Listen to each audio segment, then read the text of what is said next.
Alright guys, so over the course of the next few weeks, and hopefully not months, I'm going to be playing Ninja Gaiden on the NES. Now, this is one of my favorite NES games. In fact, I love the entire series. Not the best thing you can find on the console, but it's really high up there, and I'm really excited to be playing these games. They're challenging, they're creative, they're pretty much everything you could want from a platformer of this era. The music's great, you have these cool cutscenes, the story's not fabulous or anything, but it's enough to keep you kind of going through the game and be interested in it, and kind of have an idea of who the heroes and villains are. And it was something very unique when it came out back in 1989. You didn't have a whole lot of that in video games. Of course, now video games are tons of story and exposition and talking. Ninja Gaiden actually would be very light on that stuff by today's standards. So, we'll have interesting cutscenes to watch, plenty of side-scrolling platforming action, and it's going to be a real challenge for me. I'm going to try to do this in my Mega Man No Death Run style.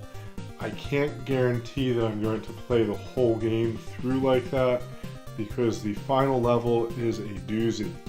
If you die, you get sent back to the very beginning. You have to fight a total of 3 bosses, 2 of which are pretty challenging, and I think you lose your special weapons or something after the first boss in the last stage. I'm not too sure about that, it's been a long time.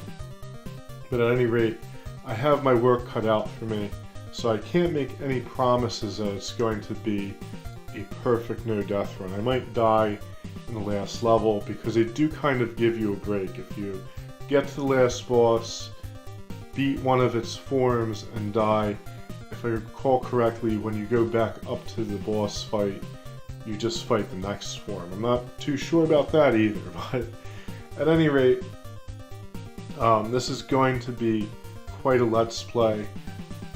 After 6 Mega Man games, I'm ready for something a little bit different. I do have a lot of personal history with this game. I played it maybe when I was about 7 or 8. I was pretty young.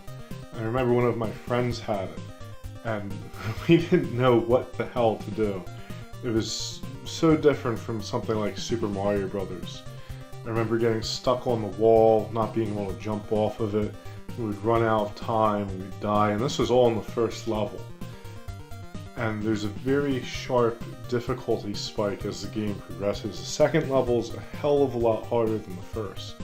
So this game was like really baffling to a young kid. And then as I got older, I started to get into it and play it a little bit and get good at it. I never managed to beat the first one, but oddly enough, I beat the second and third games. And the third game has limited continues.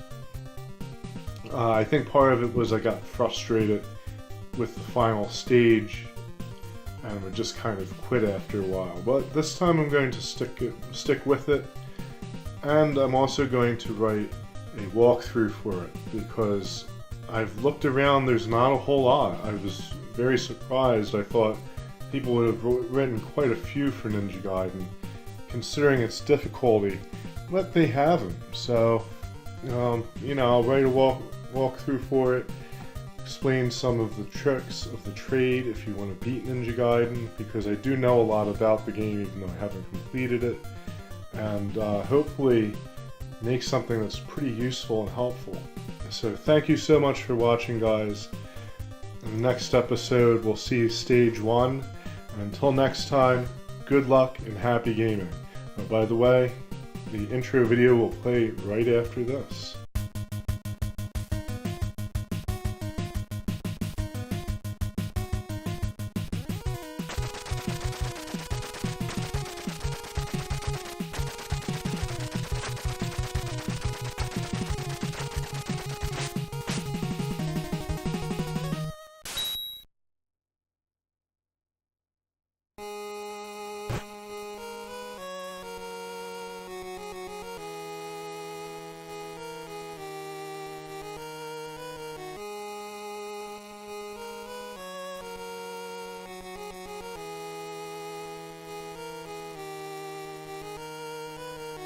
bye.